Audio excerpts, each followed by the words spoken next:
Welcome back, viewers. You are still tuned into Prime Live. A new Sudan coalition, including political parties, armed movements, civil society leaders, and the Rapid Support Forces, better known as the RSF, have concluded a 4-day meeting in Kenya's capital of Nairobi.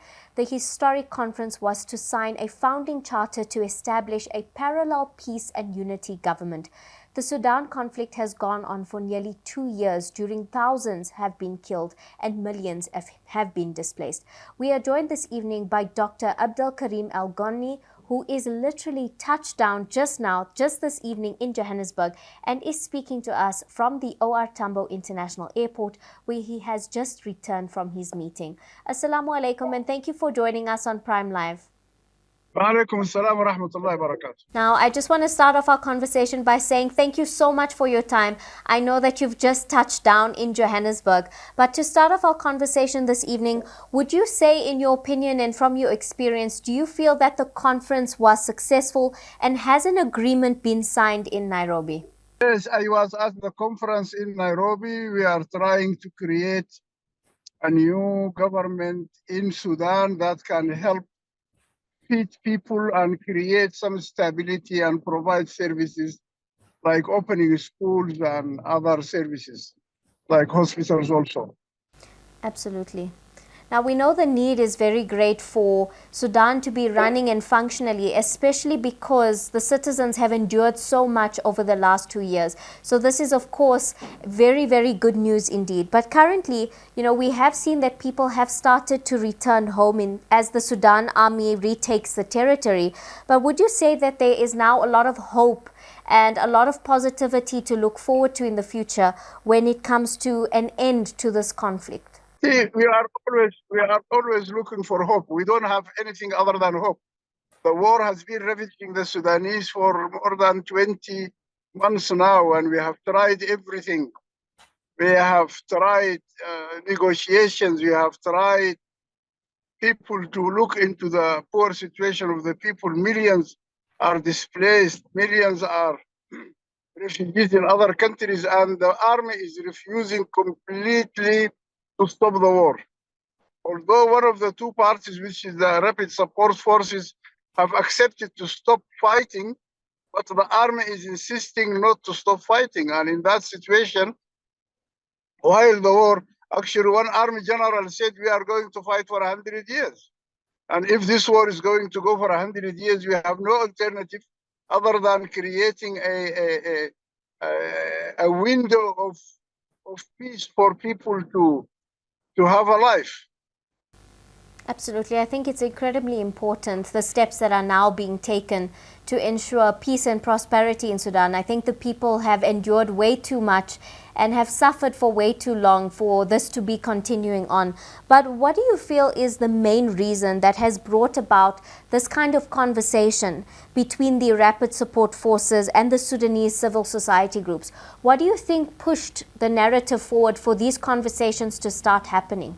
You see, before the war started, the civilian government have seen this coming, and they have spoken to both the army generals and the Rapid Support Forces generals, telling them that the way you are talking is not good. We feel one day you are going to shoot at each other, and when the elephants fight, it is the grass that will suffer. But the army refused completely. Actually, let me put it to you very clearly. It is not the army, but it is the force behind the army, the Muslim Brotherhood, or let us say, the party that was governing before the revolution. As you know, we had a revolution in 2019 that deposed President Omar al-Bashir. And those people were not happy that they are weaned from the government and from looting the fiscus. So they have brought all their forces together and tried to stop the civilian rule from happening in Sudan.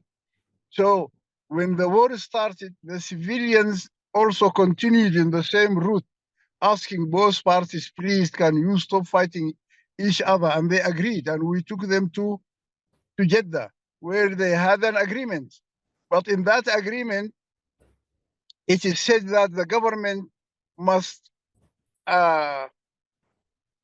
arrest those people who are al-Bashir and other of his government who are wanted by the International Criminal Court. And because of that, the army refused to do what they have agreed upon. And this is what made this war continue. While on the other side, the Rapid Support Forces has always agreed to stop fighting.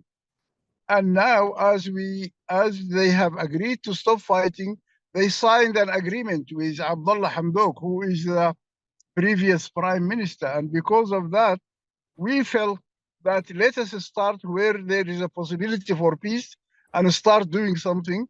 While this can be another tool that can push the army to accept to come to terms with negotiations. Now, when it comes to solutions for lasting peace in Sudan, what are your thoughts? What needs to happen for there to be lasting peace and prosperity in Sudan? My sister, in Sudan, there is no reason for this war, other than the army wanted to stay in power. The army is one of the biggest political parties in Sudan. It has been ruling Sudan for more than 3/4 of its life after independence. So it is a very strong political party that have enjoyed power in Sudan, and they don't want to be weaned from power.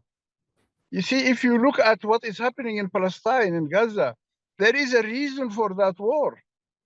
The Palestinians wanted their land. But in Sudan, there is no reason for the war other than people who wanted power. So to be factual about this, we don't see an end to the needs of the army to continue warring between each other until someone grabs power by force. This is what is making us trying to look for other tools to stop the war, because just shouting stop the war is not going to make a difference. As you know, the government in Port Sudan is not recognized by the African Union or the European Union or any other government. They are just recognized it as a de facto government. So we felt that if we created another de facto government, it might create an environment that will change the equation and help the war to stop. Absolutely. But Mr. El Goni, thank you so much for your time this evening. Thank you for taking time out to speak to us this evening and to let us know how the conference went, and to also you gave us so much of insightful information into the current state in Sudan, but you also gave us a lot of insight and information as well. So thank you for sharing with us, and thank you for joining us this evening. Assalamu alaikum. Alaikum assalam wa rahmatullahi wa barakatuh, and thank you very much for handling Sudan issues. We wanted it to be on the table, and we wanted people to discuss the issues of Sudan, because those people are innocent, being killed between the two fighting armies. We hope that peace will prevail in Sudan. Thank you very much. Ameen. Thank you. Wa alaikum salam. Thank you so much for joining us. Viewers at home, that was Mr. El Goni talking to us live from his vehicle. He just touched down in Johannesburg, talking to us about the conference that has just taken place and the conversations that are hopefully going to lead to peace and prosperity in Sudan. But please let us know your thoughts on our social media platforms. Our brothers and sisters in Sudan have been suffering for a very long time, and like Mr. El Goni said, it is very important that we keep Sudan on the table, we keep talking about Sudan, and we keep bringing their struggles and their suffering to the forefront as well. We do, inshallah, hope that these conversations and dialogues will lead to lasting peace in Sudan as well. But on that note, it is time for us to head over to an ad break, and we'll come right back.